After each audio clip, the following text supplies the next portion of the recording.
Good morning, I'm Travis. And I'm James. And this is your Monday morning coffee.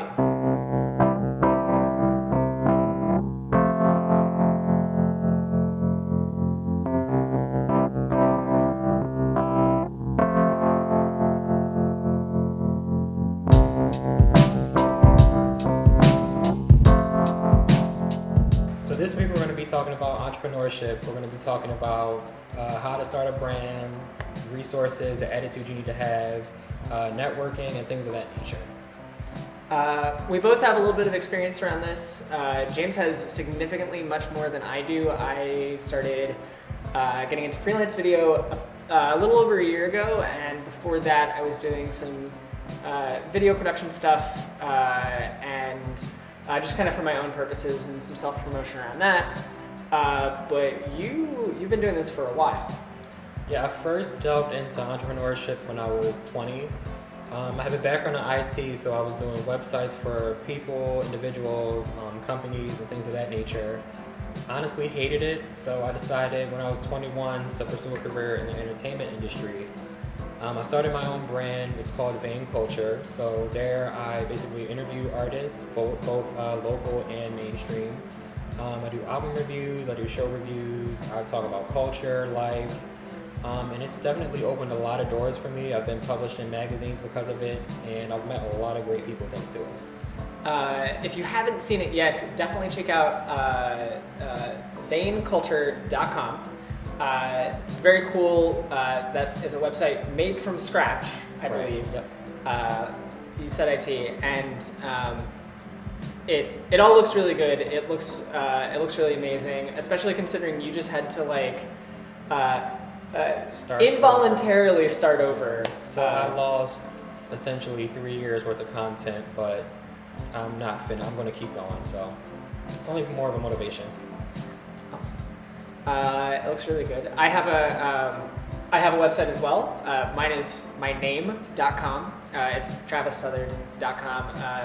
That's it's a very different thing. That's a production portfolio site for me, where you can see some of my, the best of the videos that I've taken, the best of the photographs that I've published, and that's mostly around stuff that I'm either making for my own purposes or as a freelance artist for other people. For example, like last week, if you haven't seen already, I did the video for our friend Jake Bernard's City of Love, which is a new single that he just released, and we've talked about a lot on this show so far because timing. My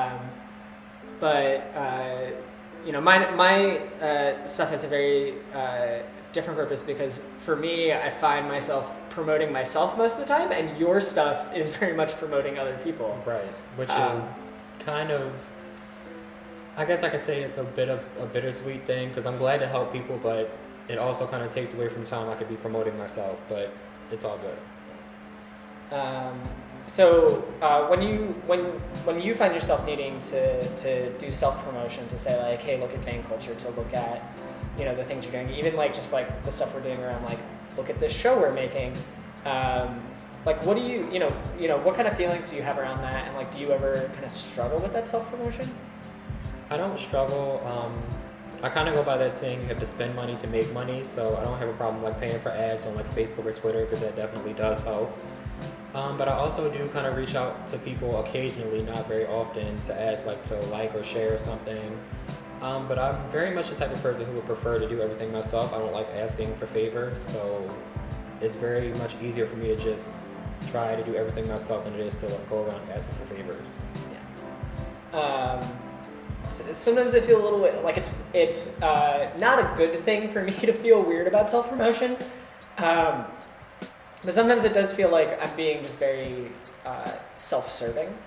And I don't like that as a feeling, but I think it's important when, if I make something, I want people to see it, so I have to tell them about it. And right. So, as strange as that feels, I think it is an important thing. And I know a lot of artists really, especially artists, really feel some type of way about that, where they feel like they're being way too self-serving. They're talking, they're putting themselves in the spotlight too much when they should be. They're making something and it should be seen. They're making something to be seen, so it should be seen.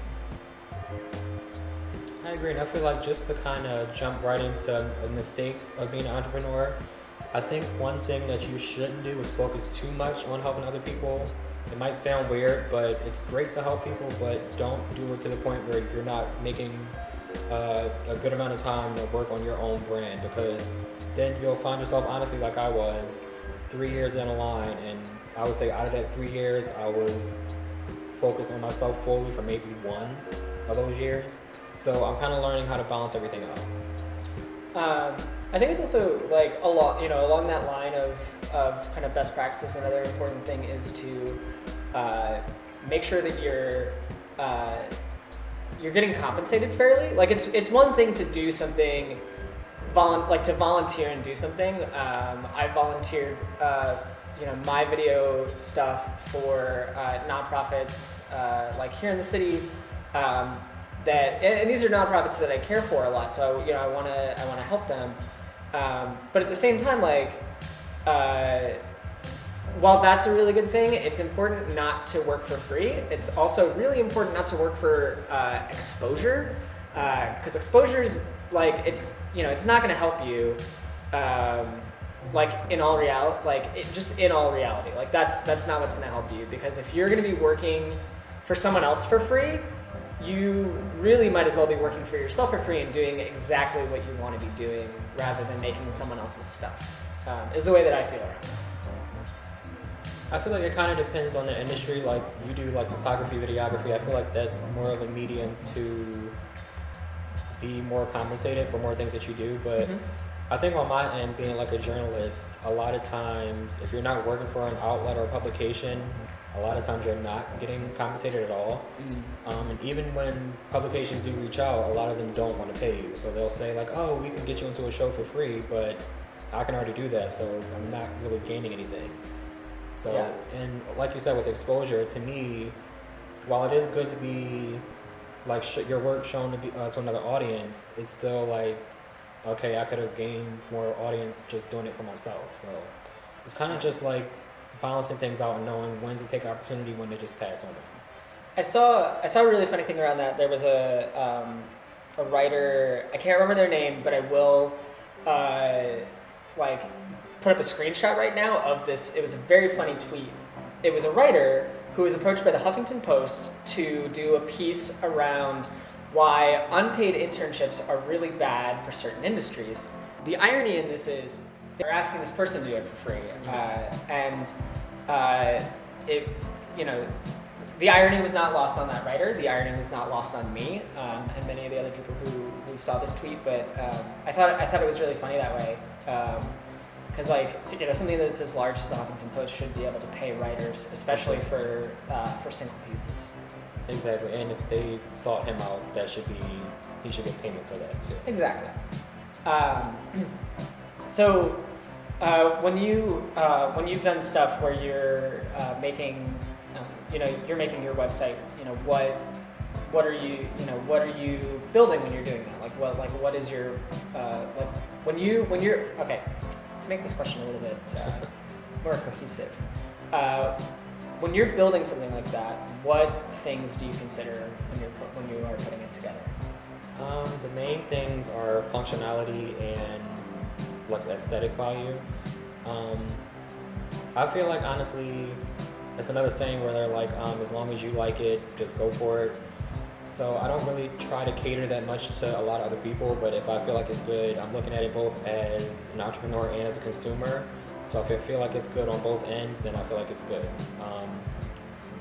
Functionality for a website is definitely the main thing, because there are a lot of websites that are popular that aren't the most aesthetically pleasing, but their functionality is good, so they have a lot of viewers, they have a lot of people subscribing to their site, and it's all about content as well. So content that can start a conversation, content that is unique in that industry is definitely important.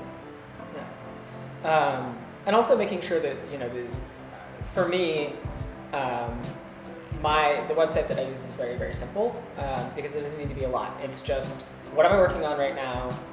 What am I working on in the future? And how can you see these videos? Right. So for me, as long as the links and the video players work, I'm solid. Otherwise, it kind of looks like a blog. But that's all I need people to see is like, what work have I done and what am I doing next? So for me, I think my website is 4 pages.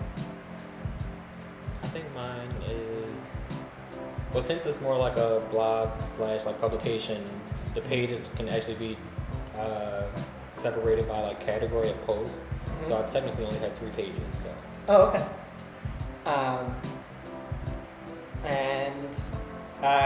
I think that's all the time we have to talk around this for right now. We'll probably touch more on this in the future.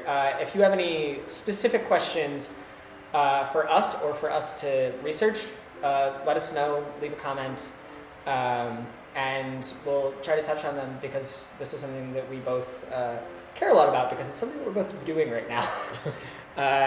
So join us next week on Monday Coffee Show. We're going to talk about we're going to talk about dating, relationships, and cheating. But for right now, enjoy your coffee. Subscribe to us if you can. It's certainly very helpful. And we'll see you next week.